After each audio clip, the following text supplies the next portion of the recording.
Hey, everybody. Welcome to another exciting episode of the Daily Packaging today. That sounds redundant.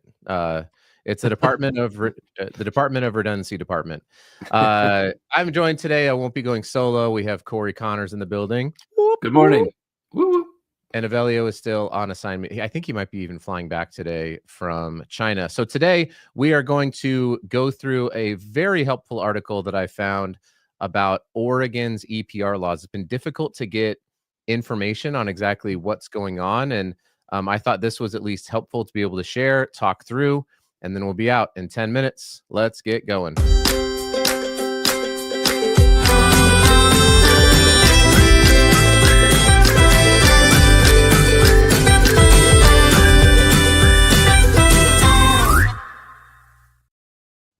So, Corey Connors, you currently reside in the state of Oregon. Is this correct?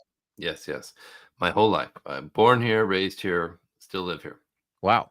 Yep. And you also host Sustainable Packaging Podcast with Corey Connors and Brody Vanderdusen. Yes. Very impressed that you remembered her very long last name. Danke. Ich spreche ein bisschen Deutsch. Yeah. Spielen Sie die Schlagzeugen? That just means, do you play the drums? So you have these two things that are true, and yet it's been kind of hard, I think, to tell people really much information about what's going to be happening with their brands starting in July of this year, right? When it comes to the Oregon EPR bill. Yes. And I found out yesterday that people aren't signing up in a rate that makes this viable yet. Yeah. And I can't reveal the source because it wasn't confirmed. It was hearsay. But the person I talked to, who's very influential in the industry, said only about 20% of people have signed up for the Oregon EPR, the Circular Action Alliance, which is what they're supposed to do right away. To be very frank, most people I talk to still have no idea what it is or what they're supposed to do. And I just interviewed the Circular Action Alliance with Brody on the podcast this week. So we hope that will shed some light on this.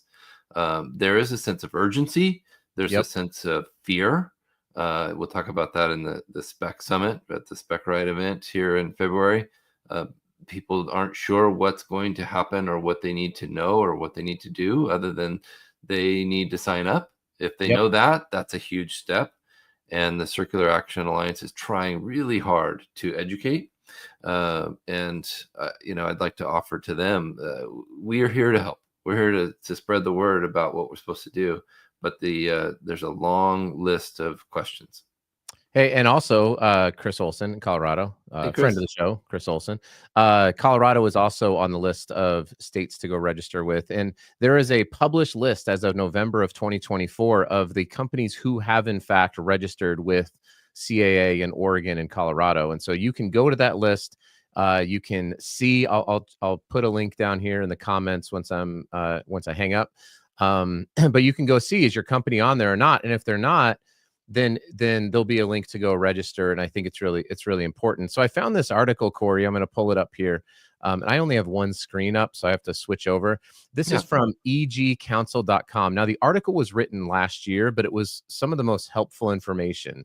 So we'll be here to share, just to be able to be a conduit of information to the industry and help you all out. So you have to report your data to CAA by March 31st, 2025.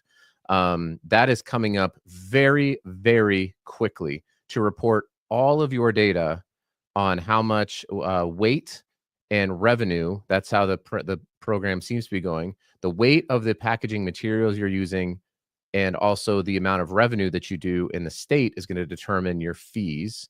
According, again, this is a legal environmental green council site. So it seems pretty well researched, and I'll put this link down there as well. But I thought this was pretty helpful. So if everyone needs to go register. This isn't, don't go register if you're exempt. Everybody go register with CAA. If you're a producer. If you're a producer. in Oregon, and a producer is even a little bit suspect. So I just tell people, if you're wondering if you're a producer or not, I still would, if you're a producer of packaging, there's packaging companies who are registered. Right. I believe I saw Aurora Landsberg / Veritiv was on the list already. So good job, Corey Connors. Thank you. But if you're a producer of packaging, or if you are a CPG company, go and register.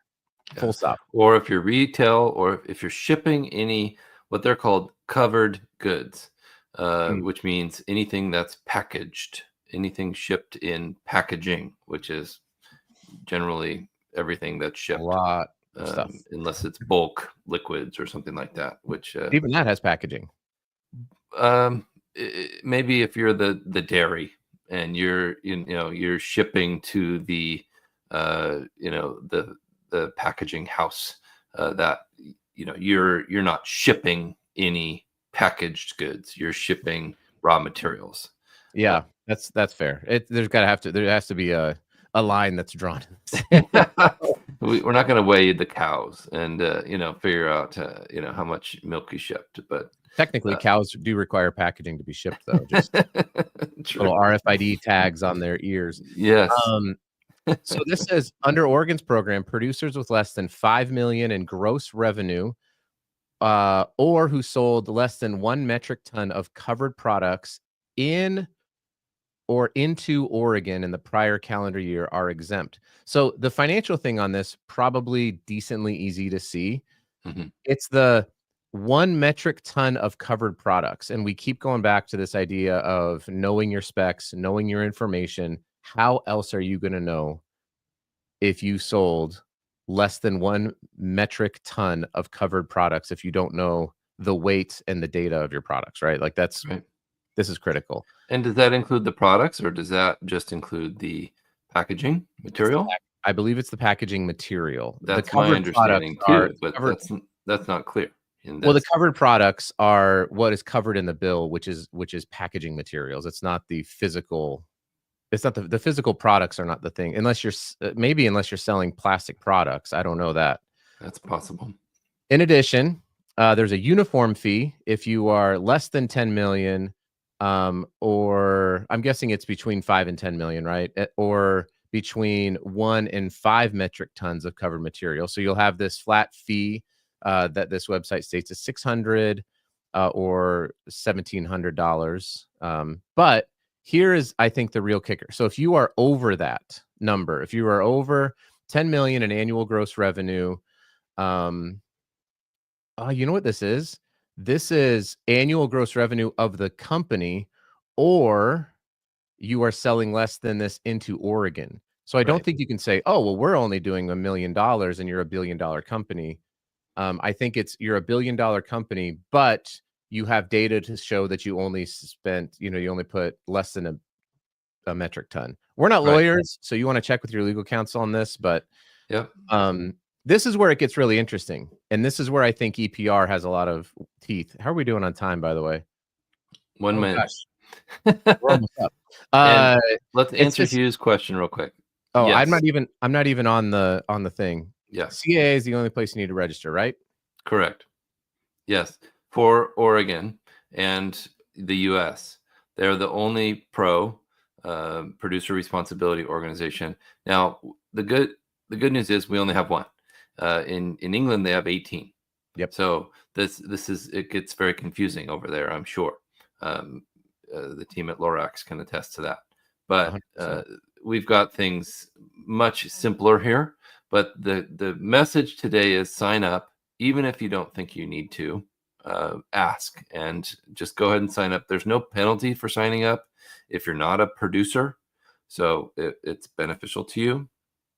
And the Circular Action Alliance is tasked to help us all figure this out and to help us with our numbers and to recommend agencies and people like Lorax CPI that can help, and SpecRite that can help you with your data. These companies are very helpful. Last thing I'll say on this, I thought this was super interesting. The rates at which you'll be taxed if you're in these. So 6 cents per pound of paper fiber, 24 cents right here per pound of rigid plastic, and 34 cents per pound of flexible packaging. sold. So I found that to be super interesting as you're looking at maybe redesigning, creating some different packaging, because you're going to have to pay those. That's going to be a cost that you will have to bear now when you're looking at it. So, like I said, I'll put the links in. Corey, you have a great podcast, it sounds like, with CAA. So please, Yep. make sure to link that in here. Well, I mean, 20 seconds over is not bad. No, we nailed it. Yeah, we totally nailed it. Hopefully soon we'll get Avelia back on. Hugh, thank you. Chris, thank you. We'll be back tomorrow morning at oh, you know what? We got to do the outro thingy here. Sorry, Avelio's not here to help us with this. So he's our executive producer. He definitely is. Thank you everybody for tuning in. We'll be back tomorrow, same bat time, same bat channel, right here on Packaging Today.